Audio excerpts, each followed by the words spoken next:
Hola, ¿qué tal amigos Don Shogo? Soy Maripaz Vilas y juego en el Valencia. Y nada, quería contaros un poco cómo llevo la cuarentena. Nosotras estamos desde el jueves en casa, sin movernos.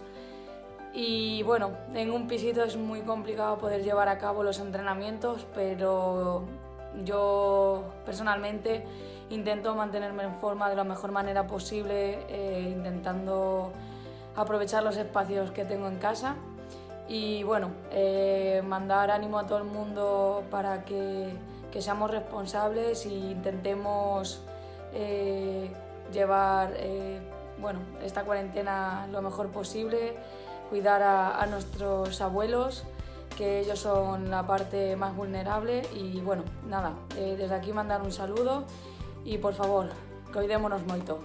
Un bico.